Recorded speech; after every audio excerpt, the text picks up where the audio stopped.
ഇപ്പോ ശബരിമലയിലെ സീസണാണ്, അത് കഴിഞ്ഞു എന്ന് ഞാൻ കരുതുന്നു.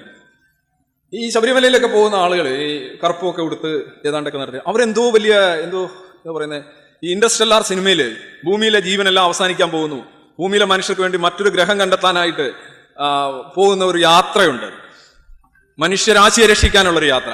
അതിനേക്കാൾ വലിയൊരു ഭാവത്തോടാണ് ഇവരെന്തോ മറിക്കാൻ പോകുന്നു എന്നൊക്കെയാണ്. ഹജ്ജിന് നടന്നു പോകുന്ന ഒരാളെ കുറിച്ച് അയാൾ എന്തോ വലിയ മഹത്തരമായ കാര്യം ചെയ്യുന്നു. എന്താണ് ഇതിനകത്ത് മഹത്വം എന്നാണുള്ള ആ ഒരു ചോദ്യം അവശ്യം ചോദിക്കേണ്ടതാണ്. ആക്ച്വലി വളരെ സ്യൂഡോ ആയിട്ടുള്ള ഒരു സാധനമാണ്. ട്രെയിനുകൾ കയറി കഴിഞ്ഞാൽ അയ്യപ്പന്മാര് പെരുമാറുന്ന രീതി, നമ്മൾ എവിടെയെങ്കിലും കയറി തന്നെ മണ്ടക്കെങ്ങാനും മരപ്പട്ടിയുടെ കണക്ക് ഇരുന്നിട്ട് ഒതുങ്ങി എങ്ങാനും ഇരുന്ന് കഴിഞ്ഞാൽ രക്ഷപ്പെടും, അല്ലെന്നുണ്ടെങ്കിൽ പ്രശ്നമാണ്. കാരണം വെച്ചാൽ അയ്യപ്പന്മാർ ഈ അടുത്തിടെ വിരിപ്പിടുന്നതിന് പേരിൽ അടിയുണ്ടാക്കി, തെലുങ്ക് അയ്യപ്പന്മാരും കന്നഡ അയ്യപ്പന്മാരും തമ്മിൽ അടി ഉണ്ടാക്കിയപ്പോൾ മലയാളി അയ്യപ്പന്മാർ ചാടി വീണു. എന്നിട്ട് മലയാളി അയ്യപ്പന്മാരും കന്നഡ അയ്യപ്പന്മാരും തമ്മിലാണ് അടി. ഇനി അവിടെ അടി കൊണ്ടുവരുത്തന്റെ ചോരയെങ്ങാനും ഒരു വേരിനകത്ത് അങ്ങനെ വീണിട്ടുണ്ടെങ്കിൽ അടുത്ത പ്രാവശ്യം ഈ വരുന്നവന്മാർ അവിടെ കൊണ്ടുവന്ന് കുറെ കുങ്കുമപ്പൂവോ ഒക്കെ ഇടാന്നുണ്ടെങ്കിൽ അത് പിന്നെ വേറൊരു സബ് ആചാരമായിട്ട് മാറും. ദേവസ്വം ബോർഡ് എന്ത് ചെയ്യും? 2 വർഷം കഴിയുമ്പോൾ അവിടെ ഒരു നേർച്ചപ്പെട്ടിയും കൊണ്ടുവെക്കും. അവരുടെ കാര്യം ഓക്കെ. മിക്കവാറും സാധനങ്ങളെല്ലാം ഇങ്ങനെയാണ് വരുന്നത്. ഇതിനകത്ത് എന്ത് മഹത്വമാണുള്ളത്? ഞാൻ പറയുന്ന അടിസ്ഥാനപരമായി ഈ ഭക്തി എന്ന് പറയുന്ന സാധനം, അല്ലെങ്കിൽ ഈ മതബോധം എന്ന് പറയുന്ന സാധനം ഒരു ലോ ലെവൽ മോറൽ തിങ് ആണ്. അതിനകത്ത് അടിസ്ഥാന കാര്യം, നമ്മളെപ്പോലെ തന്നെ മോറലാണ് ഭക്തരും, സംശയമൊന്നുമില്ല.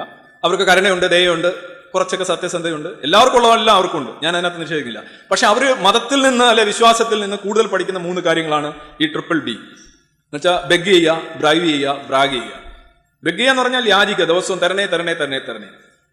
അതായത് ഭിക്ഷാടനം, വലിയ വലിയ ക്ഷേത്രത്തിലൊക്കെ പോയി റോൾസ് റോയ്സിലൊക്കെ ചെന്നിറങ്ങിയിട്ട് ഇങ്ങനെ ഭിക്ഷാടനം നടത്തുന്നതും അമ്മ വല്ലതും താ എന്ന് പറയുന്ന തമ്മിൽ എന്താ വ്യത്യാസം? മറ്റവൻ ഇങ്ങനെ ചെയ്യുന്നവന് ഇനി ആവശ്യമുണ്ടോ എന്ന് സംശയമാണ്. പക്ഷെ ഇങ്ങനെ മറ്റത് ആത്മാർത്ഥമായിട്ട് വിളിക്കുന്ന വിളിയാണ്, അല്ലെ? ഇവിടെ എല്ലാ മന്ത്രിമാരും വലിയ സംഘടനകളെല്ലാം അഴിമതിക്കെതിരെയാണ്, അഴിമതി വിരുദ്ധ പോരാട്ടം. നമ്മളെല്ലാം അഴിമതിക്കെതിരെയാണ്. എന്നുവെച്ചാൽ കൈക്കൂലി നമ്മളെതിരാണ്. പക്ഷെ മതം എന്ന് പറഞ്ഞാൽ കൈക്കൂലിയാണ്. കൈക്കൂലി വേണം, കൈക്കൂലിക്ക് ഗുണമുണ്ട്, അതിന് ഫലമുണ്ട് എന്ന് നിങ്ങളെ ഓരോ നിമിഷവും പഠിപ്പിക്കുന്ന ഒരു സാധനമാണ് ഈ മതവിശ്വാസം. ഏറ്റവും മോശമായ കൈക്കൂലി എന്ന് പറയുന്നത് നമ്മൾ വലിയൊരു തിന്മയായിട്ടാണ് കാണുന്നത്.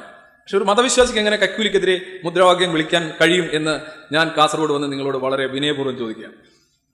അതിനകത്ത് വലിയൊരു ഇരട്ടത്താപ്പ്. 3ാമതാണ് ബ്രാഗിങ്, തള്ളുക.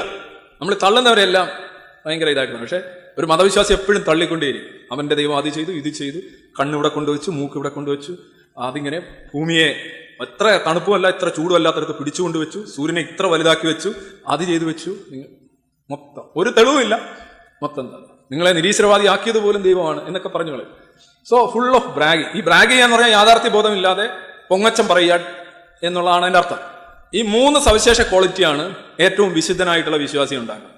സോ മോറലി കറപ്റ്റ് ആയിട്ടുള്ള ഒരു സ്റ്റാൻഡാണ് ഈ വിശ്വാസം അല്ലെങ്കിൽ അന്ധവിശ്വാസത്തിലുള്ള.